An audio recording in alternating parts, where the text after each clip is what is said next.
Alors, bonjour aux investisseurs et futurs investisseurs immobiliers. J'espère que vous allez bien, j'espère que vous allez tous très bien. Récemment, j'étais en train d'écouter un podcast où les présentateurs se posaient la question de savoir est-ce que si on abolissait complètement la taxe immobilière sur la mutation des biens ici en Allemagne, est-ce que ça encouragerait plus de personnes à se lancer sur l'achat du bien immobilier? Parce que mine de rien, ici en Europe, l'Allemagne est l'un des pays où il y a beaucoup plus de personnes qui vivent en location et il y a moins de propriétaires. Donc, on fait souvent les blagues en disant que l'Allemagne, c'est une Mieternation. Donc, ça veut dire qu'il y a plus de personnes qui vivent en location, notamment 50% ou alors 40% selon les statistiques. Mais sinon, c'est que c'est déjà un nombre assez important. Dans d'autres pays, on a plus de personnes qui sont propriétaires. Ce qui fait que le patrimoine en Allemagne n'est pas très élevé comme dans d'autres pays, quoi. Donc, du coup, on se posait la question de savoir est-ce que ce serait, par exemple, une façon de motiver les personnes à acheter des biens immobiliers ici en Allemagne en retirant complètement cette taxe sur la mutation des biens immobiliers, à ne pas confondre avec la taxe foncière qui se paye donc une fois par trimestre. Je vais expliquer les détails dans la vidéo. Reste donc jusqu'à la fin de la vidéo. Je vais donc te partager comme ça l'analyse qui a été faite par rapport à la taxe sur la mutation des biens immobiliers. Ça s'appelle Grunderwerbsteuer. Et je te retrouve après le générique.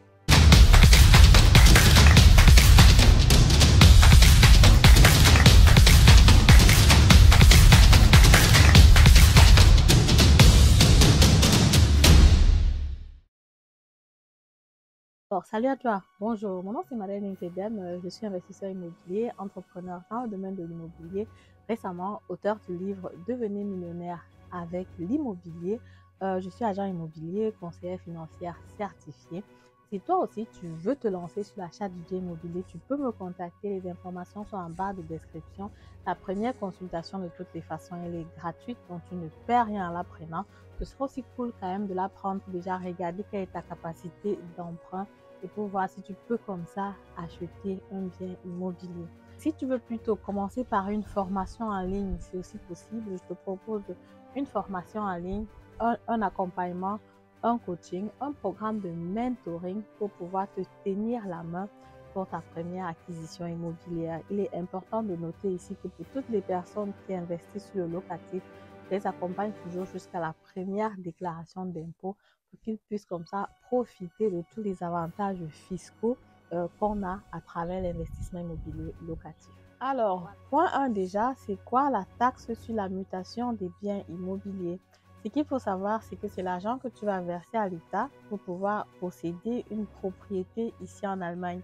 Que ce soit que tu achètes le terrain ou alors que ce soit une maison. Vu que la maison est posée sur le terrain, naturellement, tu vas donc payer la taxe sur la mutation de biens. Sur la mutation, parce qu'effectivement, ça appartenait forcément à une personne.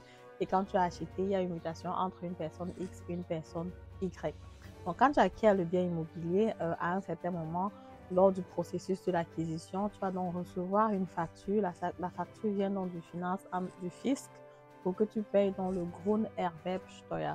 Le Grunderwerbsteuer, c'est généralement dans une grosse facture, c'est un gros montant. Ça fait partie comme ça des frais supplémentaires qu'il faut verser pour pouvoir acquérir le bien immobilier.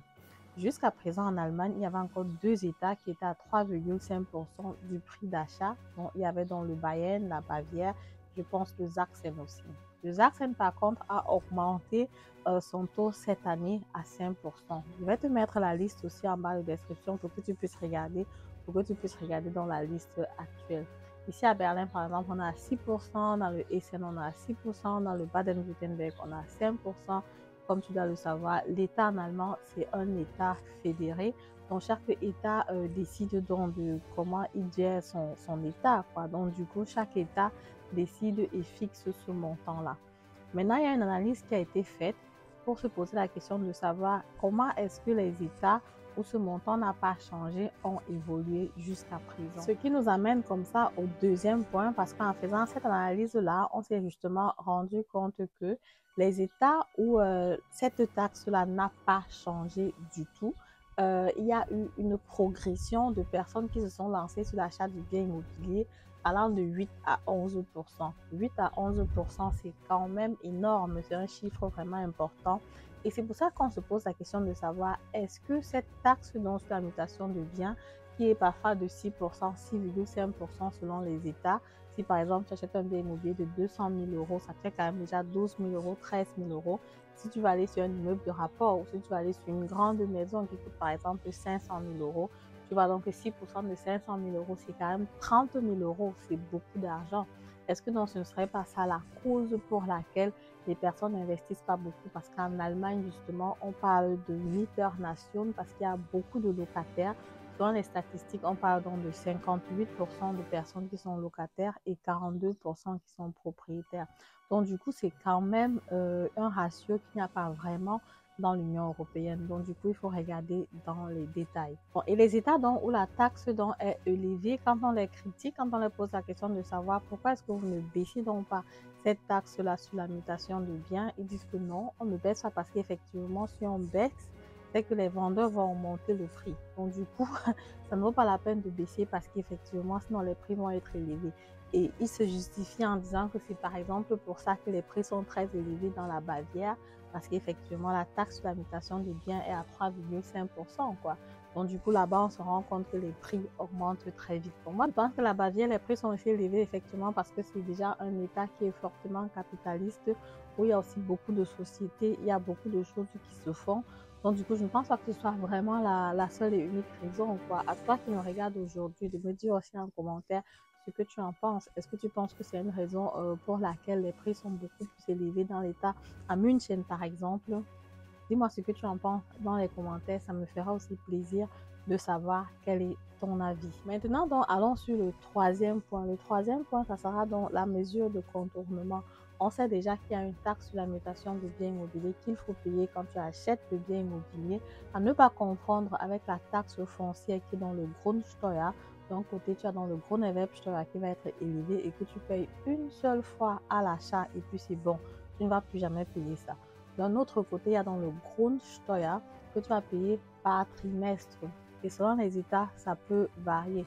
Sur les appartements qui sont à ma possession, ça varie donc entre 200 et 400 euros par trimestre par rapport à là où ton bien immobilier il est placé.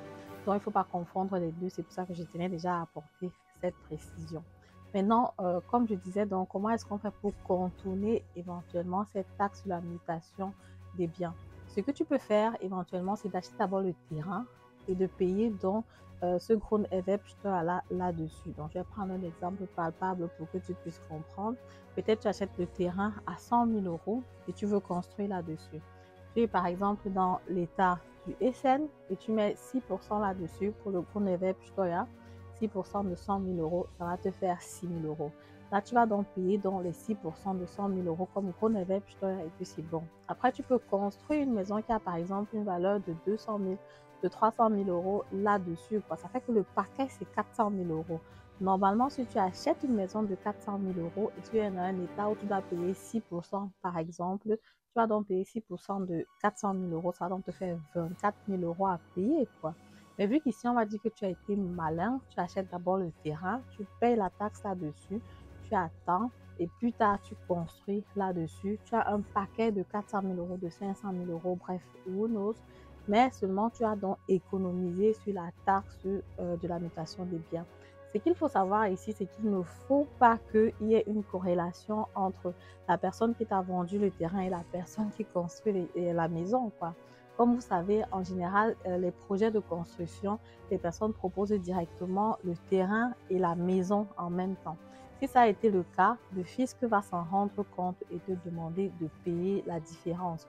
Donc, du coup, il faut vraiment que ce soit trouvé ou alors que ce soit vraiment possible de réaliser que c'est deux projets différents. Donc, là, tu as d'abord acheté le terrain et tu as pris un autre architecte pour faire un projet de construction là-dessus, quoi. Donc, si bien que ça ne se voit pas que depuis le début, c'était en fait ton intention. Pour finir, dans la vidéo, dans le podcast que j'ai écouté, la proposition de l'invité était donc de dire qu'il pense que ce serait bien d'abolir donc cette taxe sur la mutation des biens pour les personnes qui construisent effectivement des maisons. Parce qu'effectivement, quand tu construis une maison, surtout actuellement, les projets de construction sont très chers, les matériaux sont devenus très chers. Il y a l'inflation qui est vraiment à son top niveau, quoi. Donc, du coup, pour construire une maison, c'est vraiment chaud. Il va falloir que tu sortes beaucoup d'argent dans ta poche pour pouvoir réaliser ce projet. Donc, du coup, s'il faut que tu dépenses déjà autant d'argent, il faut encore que tu payes 6,5%, 6% de taxes sur la mutation des biens. C'est tout simplement énorme. Donc, sa proposition, c'était vraiment une proposition radicale, c'est vrai. Je dis qu'il faut l'abolir complètement, mais pas pour tout le monde, juste pour les personnes qui sont en train de se construire.